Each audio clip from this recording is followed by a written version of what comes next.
Безопасност мотор на пътя организира серии и практически дискусии. Те са предназначени предимно за начинаещи мотористи. Насочени са основно към повишаване на уменията за управление и увереността на мотористите. Крайната цел – да се намали травматизмът по пътищата. Всякакви коментари се приветстват.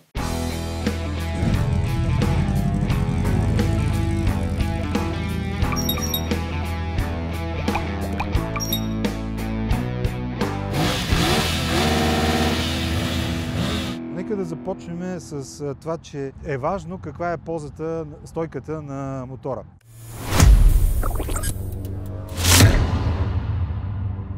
Забележете, че предното окачване е наклонено. Не е вертикално, а е наклонено.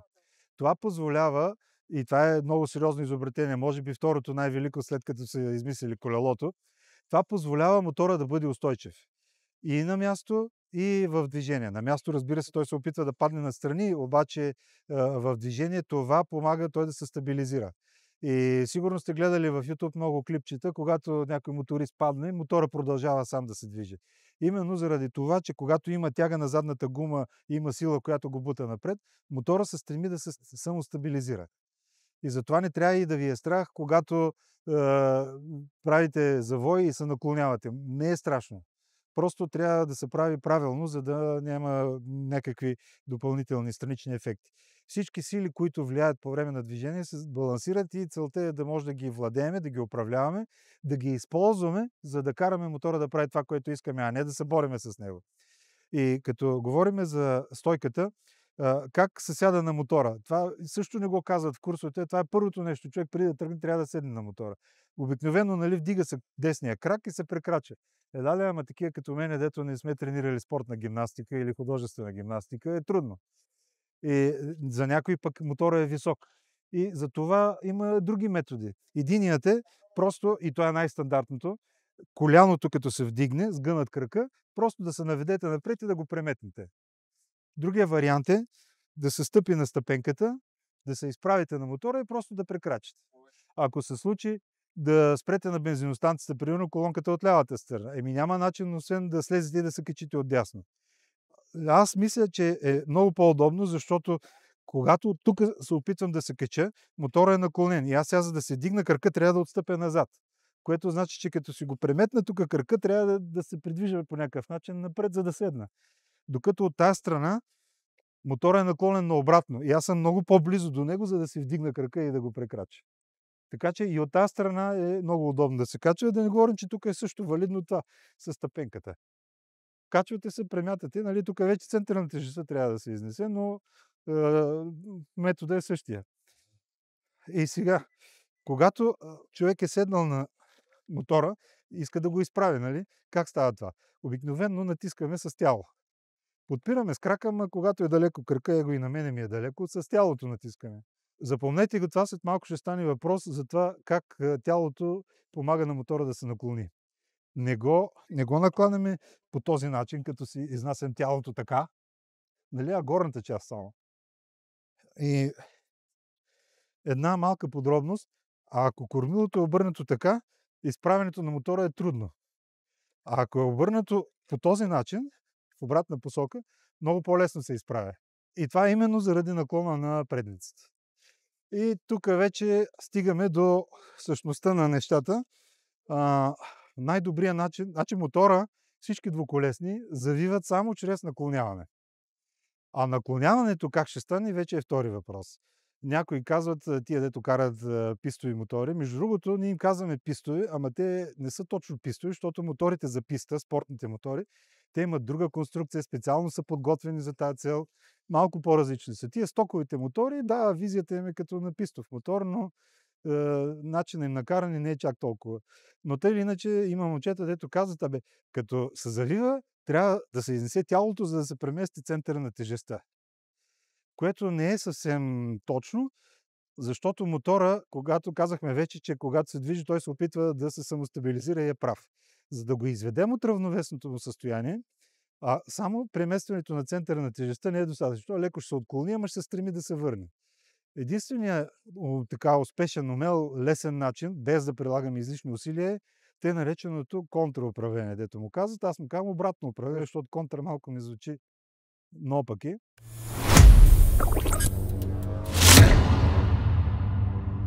Сега да видите как става. Опитай се сега, както си тук, да тръгнеш надясно. Оп, с кой крак тръгна надясно? Видяхте ли? С десния. Ако опиташ да тръгнеш наляво, тръгваш с левия крак. Това е същото при контрауправлението. Ако искаме да завиме надясно, прилагаме усилия от дясната страна. А ако искаме да завием наляво, прилагаме усилия в лявата страна. И какво се получава на практика? Мотора, когато се движи, забелязвате ли, че като въртя кормилото, се променя и наклона на мотора? Когато се движи направо и натиснем от дясната страна, кормилото се леко отклонява в ляво, при което мотора се накланя надясно. Именно заради наклона на предницата. Тъй наречения ъгъл на напредницата, рейк, дето му казват по-научно специалистите. И по този начин, той като се наклони, той вече тръгва надясно. Независимо, че кормилото е леко вляво. Леко казва. Това е начина за извеждане от равновесно положение. След като тръгне вече да се накланя мотора, как ще продължим да го накланяме? Дали чрез продължително натискане от дясната страна или чрез изнасяне на центъра на тежестта? Това е вече втори въпрос. Това трябва да запомните, че контрауправлението, обратното управление е прилагане на усилия в страната, в която искаме да завиеме, за да го изведем от равновесно положение, за да започне наклоняването. А вече като имаме наклоняване, мотора завива. Сега това не знам, в курсовете не го обясняват, но сигурно сте го чували някъде. Ако не сте го пробвали, сега е момента, ако искате да сложите по една каска и тук на правия участък, докато мотора се движи направо, да опитате да натиснете. Като казвам натиск, имам предвид натиск перпендикулярен на оста на кормилото. Понеже тя е, що годе перпендикулярна, не надолу, а леко напред, за да може да се завие. Го Пламен сега ще покаже как става, гледай. Така само го бута лекичко и мотора тръгва да завива. Така за контрауправлението, това е начина за отклоняване на мотора, за започване на завиване.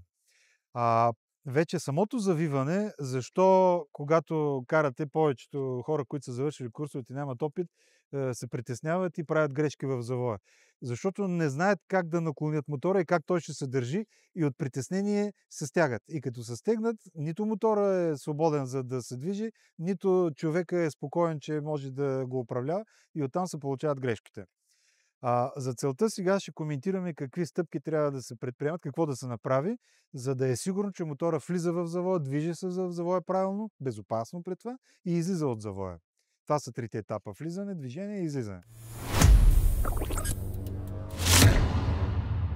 Влизането в завоя много е важна стойката, която в началото коментирахме.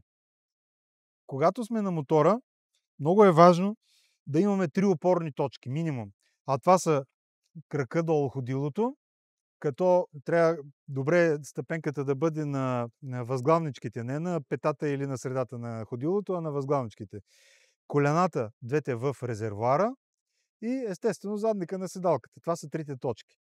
По този начин тялото е достатъчно стабилно и е свободно да се движи спокойно отгоре.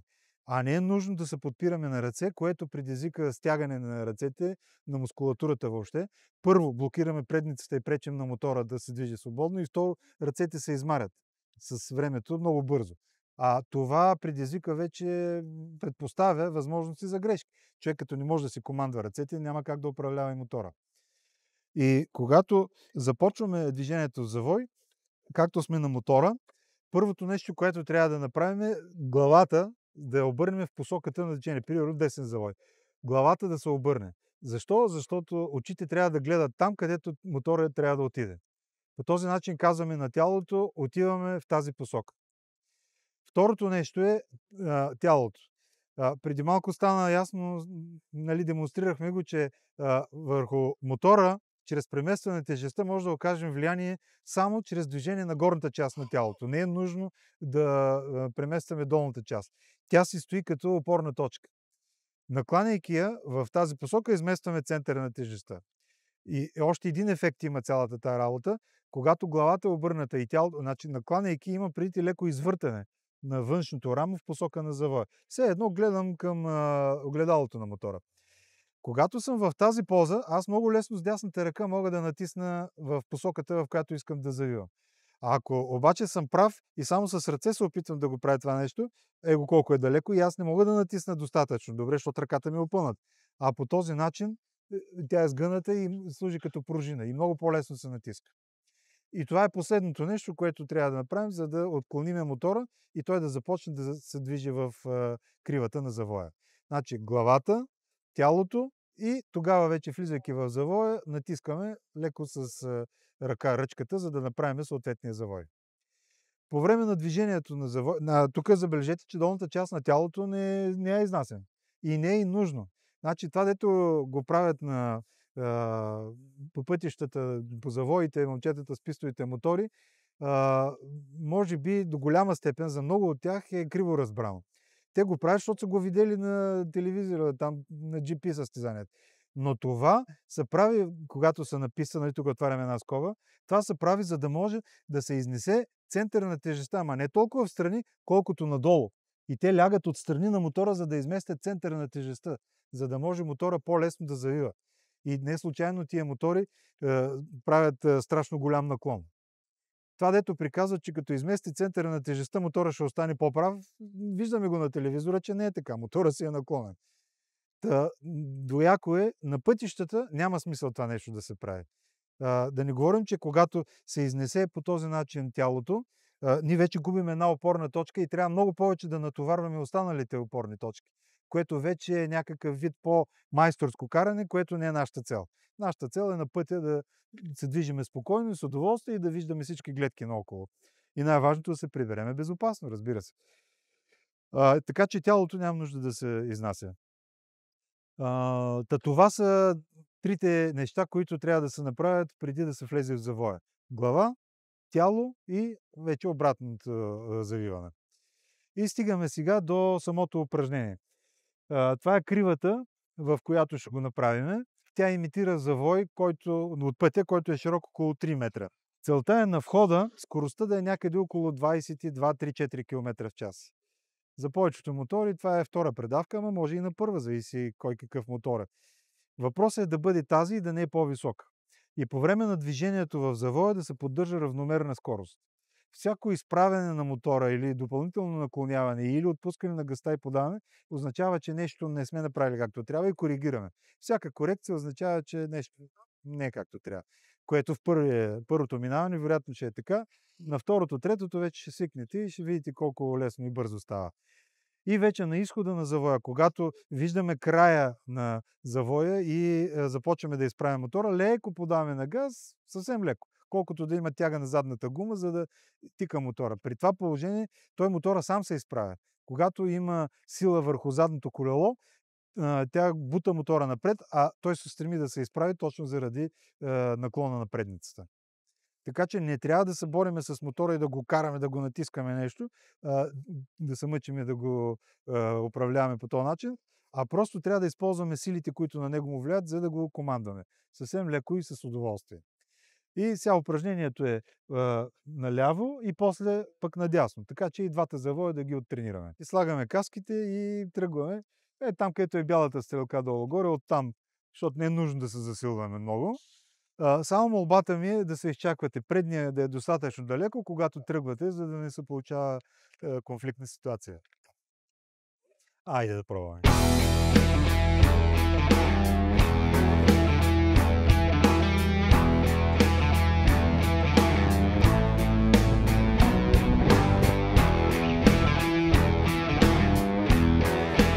Значи това е цялата работа. Главата и тялото. На това обърнете внимание да са достатъчно наклонени. Останалото ще дойде само.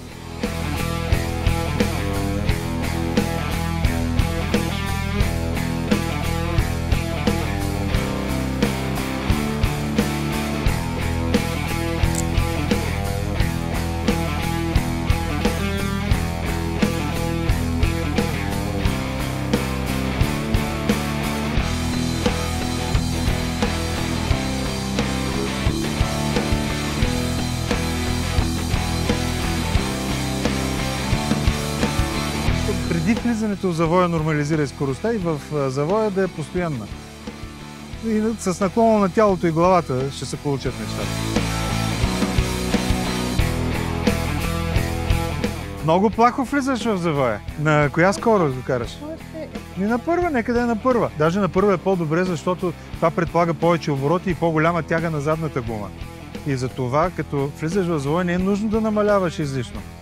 Не е нужно да е много бързо, но когато е бавно, вече мотора става по-неустойчив. А когато се движи и има газ, той се стреми да отива напред. И останалото само чрез глава и тяло, нали? Ами, колеги, това е. Сега само един детайл още да допълня. Нарочно не коментирахме преди това, ама вие като тръгнахте да правите завоя, го видяхте, усетихте го. Траекторията. Когато се влиза в средата на завоя или близо до вътрешната линия, вече на изхода нямаме възможност за завой и излизаме извън завоя. Затова траекторията винаги трябва да бъде отвън навътре. Когато правим ляв завой, максимално отдясно да тръгнем, за да има време, като влезем в завоя, да наклоним и да направим кривата достатъчно добре и безопасно. Сега, тук да не коментираме за Apex и там подробности, нали, защото това са по-такива неща, ама въпросът е, че траекторията има значение. И само да повторя за последно. Много е важна стойката, да има долната част на тялото, да има добра, да е стегната, за да има добра опора, горната част да е свободна, за да може да се наклонява. И преди завоя, когато вече сме решили каква е скоростта, нормализирана е, главата, тялото и мотора вече се наклонява чрез контразавиване. Това е от мен. Ако нещо друго имате да коментирате, аз ако нещо иска да кажа. Самата траектория, понеже доста от хората, които минаха пред мен, как се бързат да вземат завоя. Имам предвид, то след това, където са линиите, те започват да завиват. Завоя не започват. Завоя започва 2 метра напред, за да може да има този момент, както ни го казват, вън, вътре, вън. Защото ако го вземеш ето тук, вътрешната част ти е много преди да направиш цялата дъга. И обикновено несъобразена скорост, предмети по пътя и така стават вау ситуации. Не бързайте, търпение, меко управление на гъста и на спирачката. Погледа е погледа. Къде трябва да бъде? Практика. Погледа казах в началото. Първото нещо е главата да се обърне, за да може очите, погледа да са там, където искаме да отиде мотора. И през цялото време там, не близо пред самия мотор, а там в далечината. Ако не сме преценили скоростта в завоят, коя спирачка ползва? Това е добър въпрос. На много места се казва, в завой спирачка не се пипа. И това и в курсовете го казват, което е абсолютно неправилно. Ползването на спирачка, те не случайно конструкторите са ги измисли и не случайно са разделени предната и задната, за разлика от на автомобила, примерно. Могат да се ползват включително и в завой, включително и при наклонен мотор, но плавно, малко, съвсем малко, 5-10% максимум, колкото да започне да спира, за да обере инерцията на задното колело или на предното, като предната спирачка винаги е по-ефективна и по-смислено да се ползва, защото при спирането от инерцията мотора се наклонява напред, а като се наклони напред, натиска предната гума. И затова тя увеличава сцеплението си и предната спирачка има по-голямо действие. Затова може да се ползва завоя, но пак казвам, много внимателно и много леко, колкото да започне да действа. Какво става, когато намали инерцията? Мотора забавя своята скорост, а колкото е по-бавна скоростта, толкова повече той се стреми да се наклонява. Колкото повече газ подаваме и се ускоряваме, той се стреми да се изправя. И затова в завоя, ако се окаже, че нещо не сме преценили както трябва, спирачката е добре да се пипне лекичко, да убие инерцията, за да не да спрем, а да се наклони мотора повече, да вземем завоя. Колеги, това е да се ориентираме сега към обяд, защото гладна мечка хоро не играе.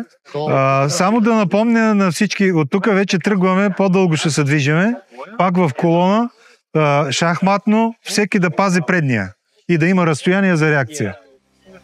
Спазвайте дистанция, полека и внимателно.